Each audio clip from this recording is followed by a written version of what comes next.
Parfait. Donc, on m'a demandé au fait de vous parler de considérations en fait, pour la mise en place d'un centre PET-CT avec cyclotron.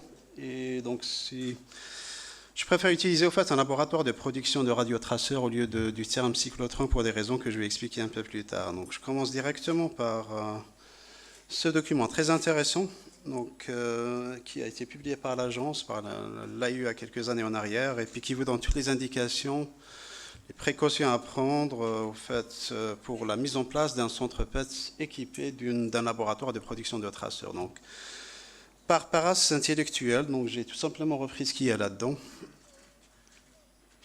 Non, vous n'avez pas marché? C'est pas le cas, non. Donc je vous laisse lire le document qui est très intéressant, mais je ne me suis pas inspiré au fait de ce document. Donc j'ai pris le plan que vous voyez ici, qui est complètement donc, à l'opposé de ce qui est recommandé dans le document que je vous laisse lire. Donc je vous parlerai de quelques considérations générales. C'est quoi le PET, très brièvement. Donc on a déjà abordé ça, je pense, dans le cadre de l'atelier pour ceux d'entre vous qui étaient présents. On va parler au fait de l'infrastructure qui est nécessaire pour la production de traceurs, donc cyclotron, et puis tout l'aspect radiochimie, radiopharma, les aspects réglementaires que je ne connais pas en particulier donc, pour notre cher pays. Quels sont les critères de choix d'un PET, PET-CT versus PET-MR pour les centres qui désirent faire un peu de recherche, donc les centres académiques. Je parlerai également donc, des aspects implémentation, optimisation, aussi les interactions entre les radiologues, médecins nucléaires de façon très brève, les interactions entre médecins nucléaires et physiciens.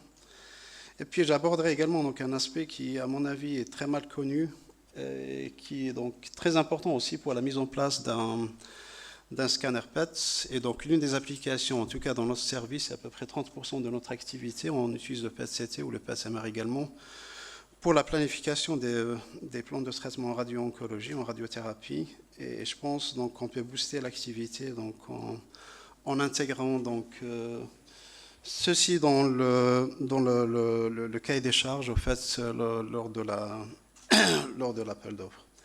Et puis je terminerai donc par quelques recommandations. Donc je commence déjà par cette dia qui nous donne un peu les highlights de notre discipline. Donc, bien entendu, avec la découverte de la radioactivité par Pierre-Marie Curie ainsi que Henri Becquerel. Et puis, donc, vous voyez ici donc, Monsieur de Vessy, qu'on appelle le père de la médecine nucléaire. C'est pour cette raison que la Société américaine de médecine nucléaire, en fait, chaque année, en fait, elle donne un prix, donc, qu'elle appelle le prix de Vessy. Et puis, vous voyez aussi des pionniers, donc, comme Lawrence, qui a développé le premier cyclotron grâce à un financement de la fondation Rockefeller aux États-Unis, M. Anderson, qui a également donc, découvert le positron, sans lequel il n'y aurait pas eu de tomographie par émission de positron, et plein de pionniers ici. Pas mal de prix Nobel. M. Unger, qui aurait bien, je pense, mérité d'avoir un prix Nobel, malheureusement, il ne l'a pas eu pour certaines considérations. Et puis ici également, ce qui est important, c'est de voir que le PET-MR, en fait, a été conçu, donc le concept du PET-MR a été présenté et publié dans les années 90, bien avant donc l'avènement du PET-CT puis du SPECT-CT. Ce qui est un peu méconnu donc par nos confrères et nos collègues. Ici, au fait, on voit un peu l'historique de l'imagerie PET avec les premières images qui ont été produites donc, à l'UPenn par notre ami le professeur Alavi, qui était le premier à injecter la première molécule de FDG à un patient, avec la première image que vous voyez ici, donc une résolution très médiocre, à peu près 1 cm de résolution spatiale qui est équivalent en fait de la taille d'un voxel. Puis après, vous voyez l'amélioration de la résolution spatiale, de la qualité de l'image, qui est la conséquence directe de l'amélioration de l'instrumentation, des détecteurs qui sont plus rapides, qui sont plus petits, donc plus fins, avec les développements également en reconstruction itérative, donc ce qui nous permet d'avoir des images de résolution voisine de 3 à 4 mm pour l'imagerie corporelle, et entre 2 et 2,5 mm pour l'imagerie cérébrale, et puis en dessous, bien entendu, pour l'imagerie, tout ce qui est imagerie mammo, donc l'imagerie du sang, et puis des systèmes qui sont dédiés également pour l'imagerie animale avec une résolution submillimétrique, et puis j'en parlerai un petit peu, je pense, par la suite. Ça, je vais sauter cette dia parce qu'il n'y a pas l'animation qui joue en fait, ici. Puis on parlera un petit peu des applications cliniques. Donc l'adoption du PET-CT en clinique, c'était ce qu'on appelle un success story depuis l'introduction du PET-CT. Le premier prototype qui a été utilisé au fait à Pittsburgh, donc en Pennsylvanie, donc dans les années fin des années 90, c'est exactement 98. Donc l'adoption du PET-CT qu'on voit ici, donc l'application principale reste oncologie, 95%, d'après donc les chiffres qui ont été publiés par Eric Hack, donc c'est une radiologue très connue qui travaille au Memorial, donc à New York. Et je pense que les statistiques sont plus ou moins pareilles un peu partout à travers le monde. Donc dans notre cas, on a à peu près 90% qui est dédié à l'oncologie. 5% pour la cardio, puis 5% pour la neuro. Donc, ce n'est pas très différent de ce qui est rapporté plus ou moins donc, dans les États-Unis. Donc, parmi cette grosse activité onco ici, on voit que la plus grosse activité, c'est le monitoring de la réponse au traitement. C'est ce que vous voyez ici. Donc, c'est là où le PET est vraiment excellent par rapport aux autres modalités d'imagerie. Il y a également donc, le diagnostic, le planning de traitement et d'autres applications annexes. Donc, ce qu'on voit ici également, c'est le nombre de procédures qui ont été effectuées. Donc, également, c'est des chiffres qui viennent des États-Unis, ils ne sont pas à jour. Donc, là, on est en 2008, et ça a commencé, bien entendu, en 98. Il y a un grand changement aux États-Unis, c'est que le CMS, ils ont commencé à rembourser donc l'indication onco pour l'application du PET, c'est du PET-CT un peu plus tard, donc qui a été introduit en 2001. Et vous voyez les chiffres ici, donc une augmentation conséquente aussi bien du nombre d'installations qui sont occupées de PET-CT et puis des procédures également. Donc pour ce qui est des prérequis maintenant pour l'installation d'un centre équipé d'un cyclotron pour la production de radioéléments, bien entendu, le nombre de molécules qui ont été développées donc, par les différents groupes académiques sont nombreuses. Ici, vous voyez pas mal de traceurs qui ont été développés, mais très peu ont été adoptés en clinique. La raison principale, c'est les contraintes légales et puis je dirais aussi juridiques. Donc la difficulté d'obtenir ce qu'on appelle l'AMM en Europe. Je ne sais pas comment vous appelez ça ici. Et donc c'est l'autorisation qui est délivrée par le détenteur d'autorisation pour que vous puissiez appliquer donc, ces molécules à l'homme. En recherche, donc il y a pas mal d'applications intéressantes. En particulier, je citerai les traceurs d'hypoxie qui sont très intéressants, surtout pour les centres qui font du planning de traitement qui est guidé par le PET-CT. Donc on peut combiner un traceur de métabolisme avec les traceurs d'hypoxie, ce qui nous permet au fait de booster les zones qui ont besoin d'être boostées. Et puis je vous montrerai également donc, un cas très intéressant ici, donc, pour lequel on a été appelé à voter en 2016 par notre collègue André Iagaru de Stanford, qui nous a envoyé donc, cette slide très intéressante. Vous voyez ici l'historique, c'est un patient qui présente donc, avec un cancer de la prostate. Et donc, il y a une suspicion de récurrence parce qu'il y a une augmentation en fait, conséquente du PSA, donc de 1,83.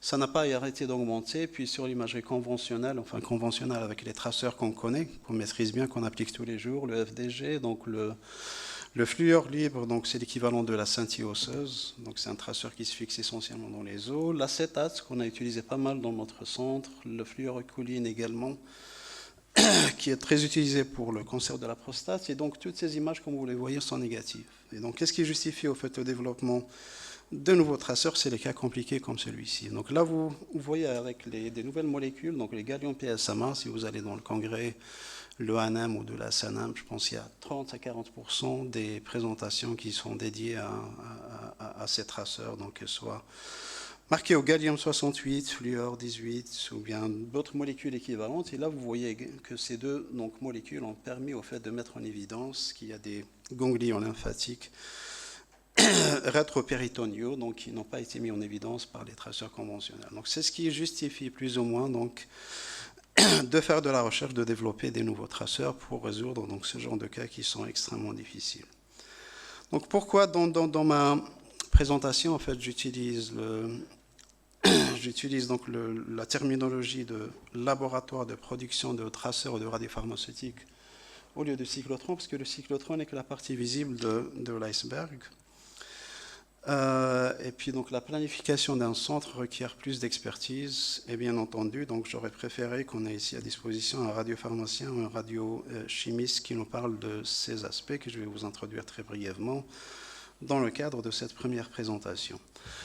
Donc qu'est-ce qui est disponible actuellement sur le marché? C'est les petits cyclotrons, donc j'en cite quelques-uns ici, bien entendu il y en a d'autres, ça c'est les principaux, donc si vous faites un appel d'offres c'est sûr vous allez avoir des offres de GE, puis également de Siemens. Donc Siemens, ils ont leur Eclipse qui a 11 MeV, et puis le Mini Trace donc de GE qui a 9.6 MeV. Donc ils produisent une quantité relativement raisonnable pour une application de routine de tous les jours, donc à peu près 250 gigabecquerels pour l'Eclipse, et puis dans les 100 gigabecquerels donc pour le système GE.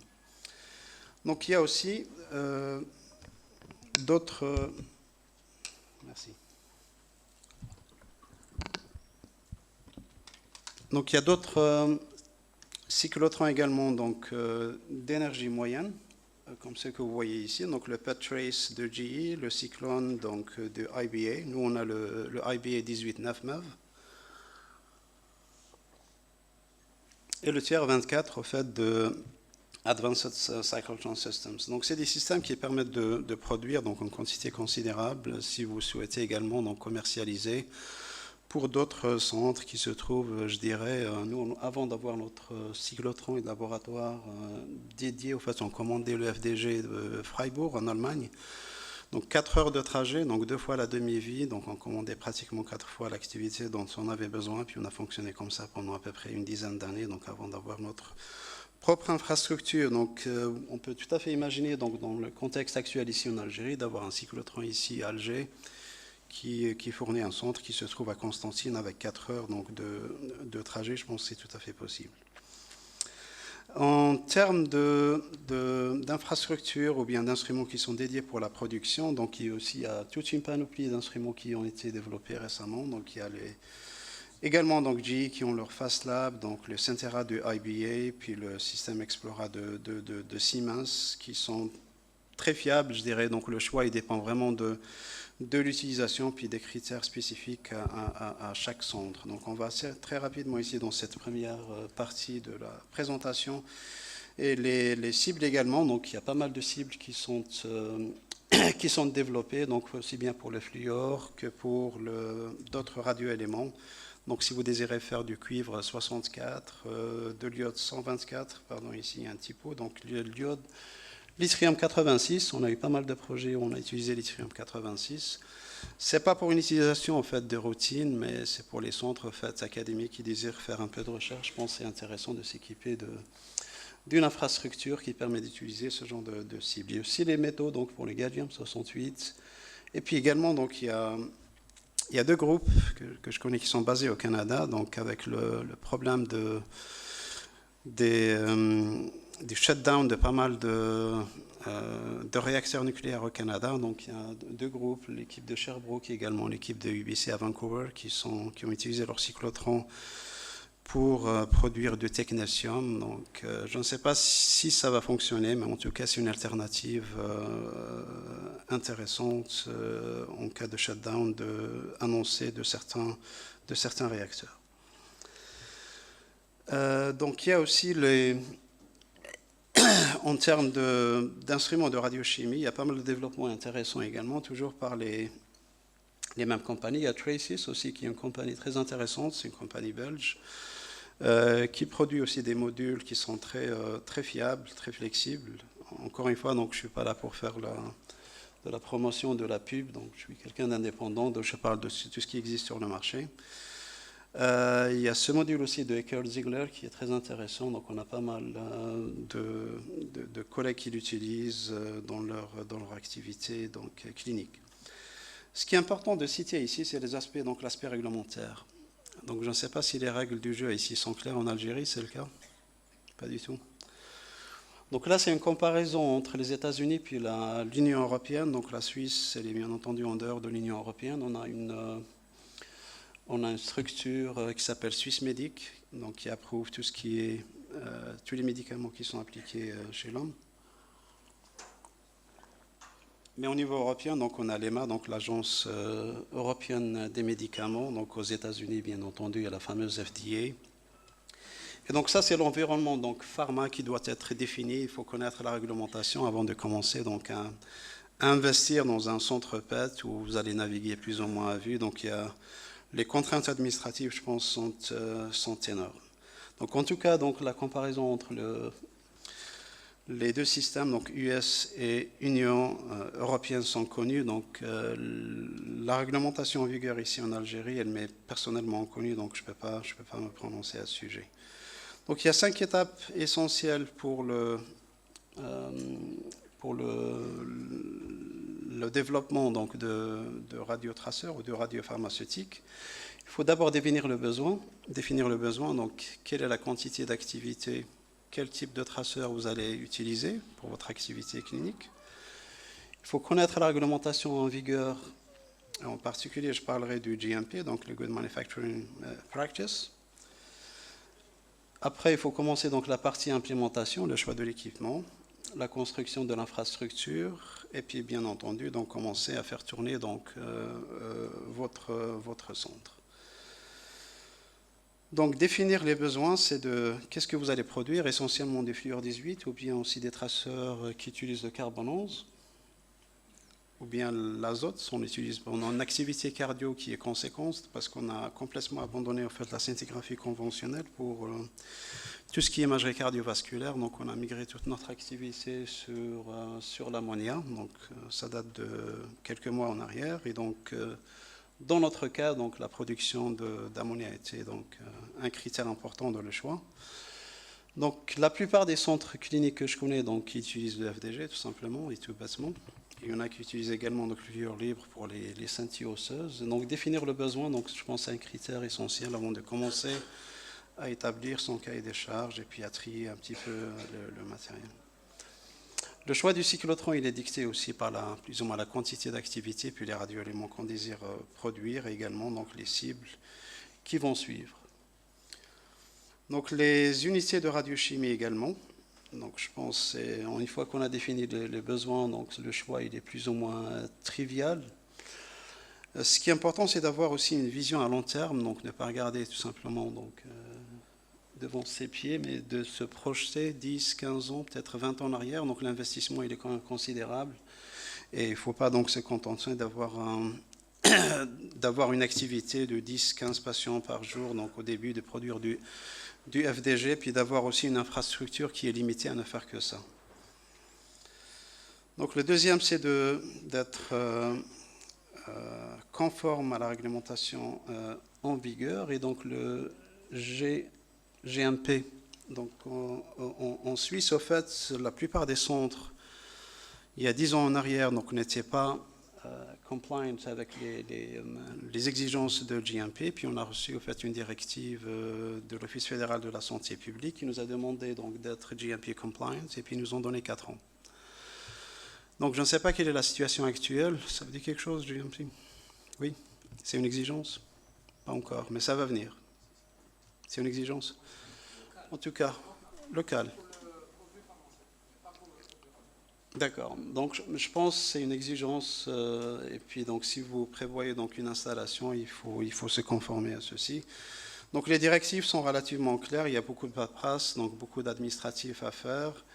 Et il faut être très rigoureux, mais en tout cas, c'est quelque chose que je conseille vivement.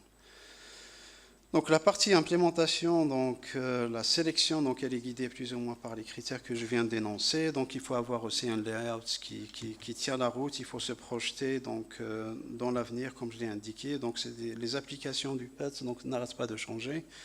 Et à mon avis, il faut surtout pas se limiter donc à produire du FDG et puis faire, je ne sais pas, une dizaine, une quinzaine de patients par jour. Il faut regarder un peu plus loin. Le PET, c'est la modalité, je pense, de l'avenir, et puis il faut planifier à long terme. Je dirais encore un mot donc, sur le staff, peut-être que je vais pour gagner un peu de temps. Donc, c'est les exigences, à mon avis, minimum en termes de staff. Donc, il faut avoir un manager, donc quelqu'un qui est responsable pour la gestion donc, quotidienne de votre installation, une personne qualifiée. un manager de production qui doit être radiopharmacien ou radiochimiste, bien entendu de formation, les techniciens pour la production et également donc un ingénieur pour l'opération du cyclotron. Puis une fois que vous avez donc rempli toutes ces exigences, donc recruter les personnes appropriées pour votre centre. Il fait un peu chaud. Donc je pense que vous êtes prêts à produire vos radios pharmaceutiques et puis de les appliquer chez l'homme et de commencer à faire vos patients.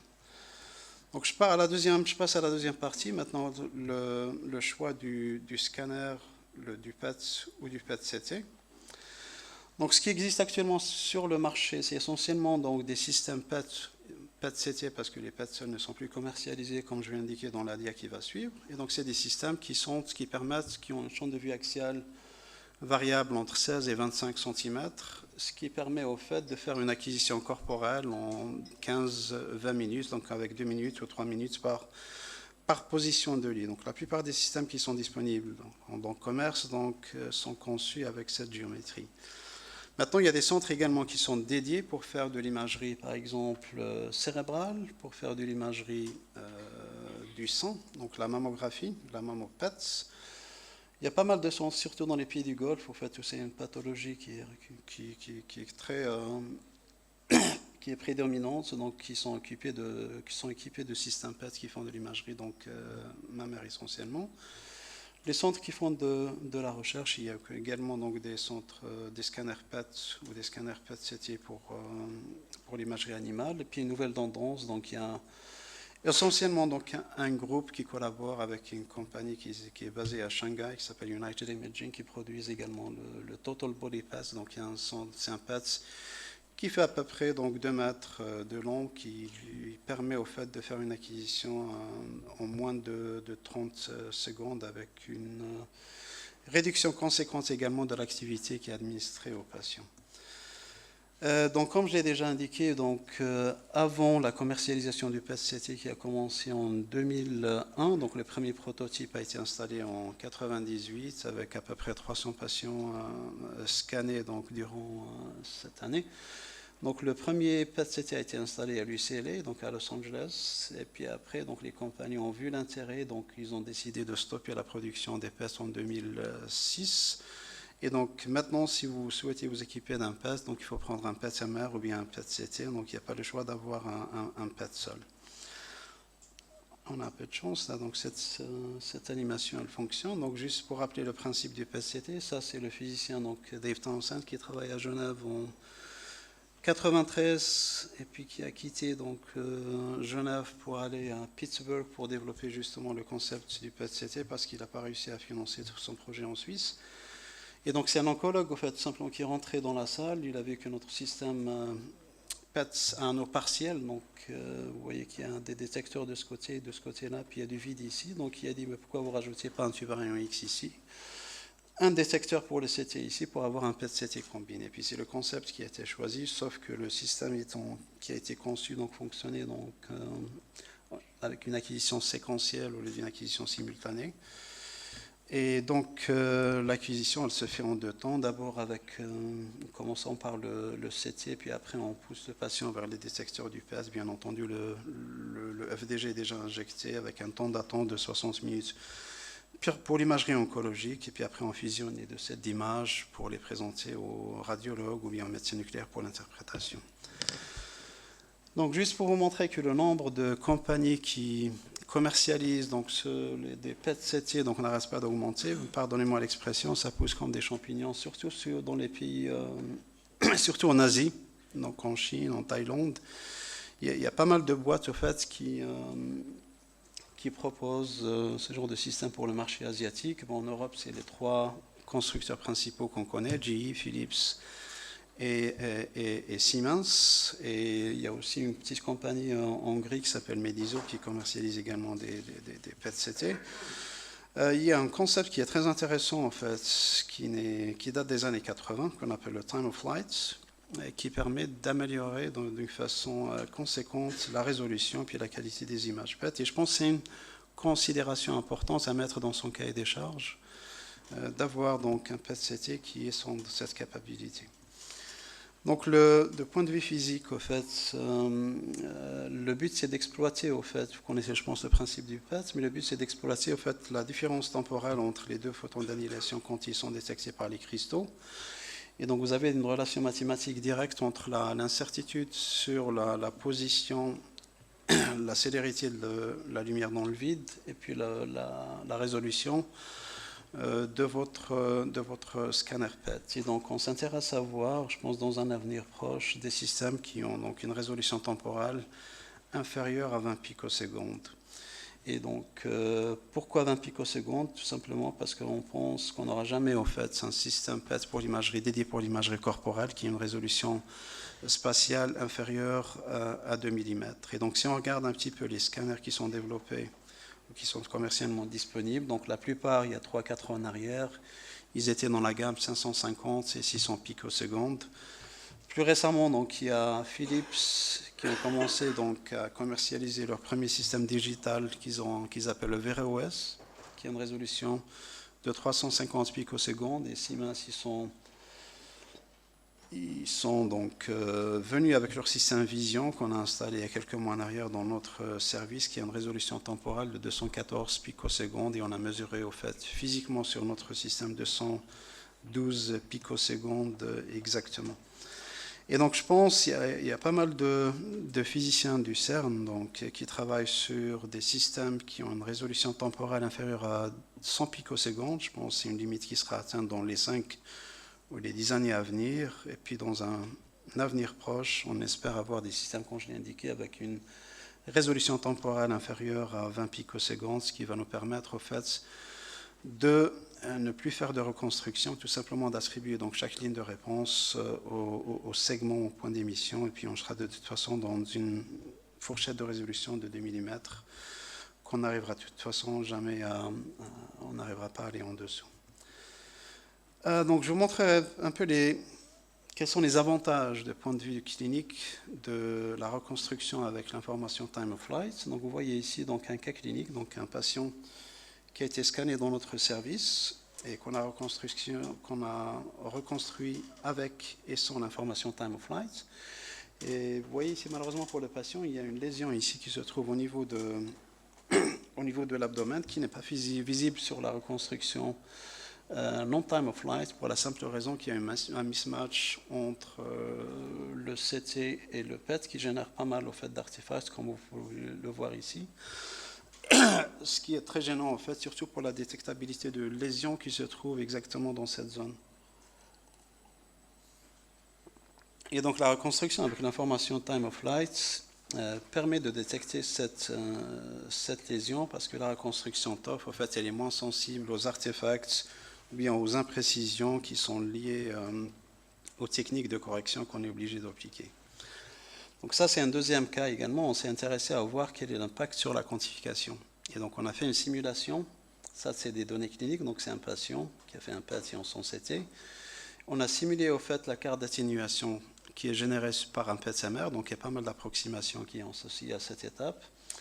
Et puis on a simulé au fait des scanners PET avec des résolutions temporelles variables de 550, de 580, qui est le cas de notre système actuel, versus donc une résolution temporelle de 350 et de 100 picosecondes. Et puis vous voyez que le biais de quantification, donc quand vous mesurez ce qu'on appelle le SUV, on va parler de ça donc, dans la deuxième présentation, ça permet de réduire de façon considérable donc, le biais de quantification.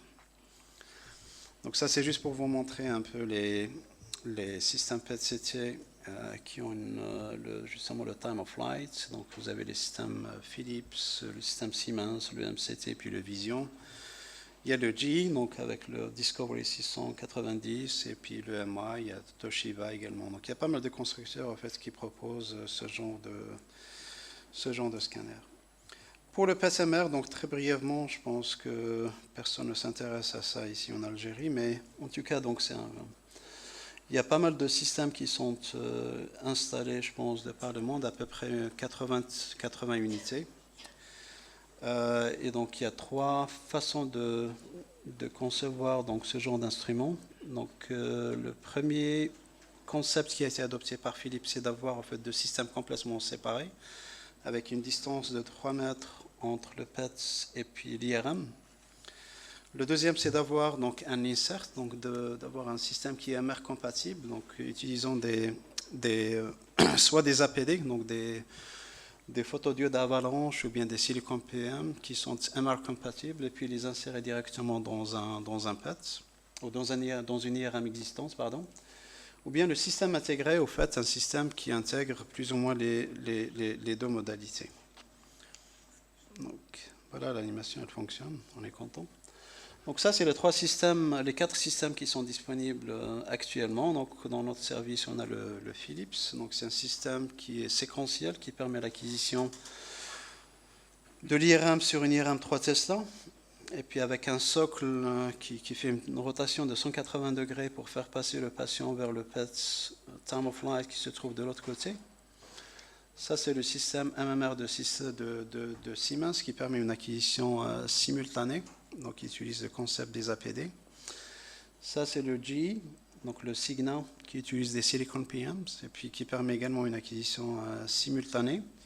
Et plus récemment, donc, il y a United Imaging, qui est une compagnie basée à Shanghai, une compagnie intéressante qui a des produits intéressants. Puis, le mois dernier, ils ont reçu l'agreement de la FDA aux États-Unis pour leur permettre de commercialiser leurs produits aussi bien aux États-Unis, puis je pense qu'ils vont avoir le marquage CE tout bientôt. Donc, juste pour vous montrer quelques exemples d'images qui sont produites qui ont été générées par ce genre de scanner. Donc c'est très utilisé pour l'imagerie cérébrale à cause du contraste pour les tissus mous qui est nettement meilleur, je pense, avec l'IRM par rapport au CT. La cardio, c'est une application intéressante. Et puis, bien entendu long cours. Donc, la première considération pour l'installation d'un PET-CT dans un centre clinique, c'est de prévoir plus ou moins l'espace. Donc, pour l'installation, bien entendu, vous avez des contraintes sur les salles qu'on utilise pour l'uptake, donc pour l'attente, sachant que pour l'oncologie, de toute façon, vous êtes obligé d'attendre à peu près 1 heure. Et la réglementation en vigueur, je ne sais pas ce qui est le cas ici en Algérie, mais en tout cas en Suisse, on est obligé d'avoir les patients dans des salles séparées, puis dans des salles blindées. Donc vous avez un débit de dose, une contrainte en termes de débit de dose qui doit être inférieur à 2 microsieverts par heure, donc dans chaque salle. Ce qui veut dire qu'il faut prévoir, si vous envisagez de faire, je ne sais pas, une dizaine ou une vingtaine de patients par jour, donc un flux de patients en fait, sur les 8 heures d'activité qui vous permet au fait de mettre donc, les patients dans des chambres d'attente, dans des salles séparées, puis de les scanner plus ou moins pendant une vingtaine ou une trentaine de minutes. Ce qui est important aussi quand vous avez une nouvelle installation, c'est le blindage.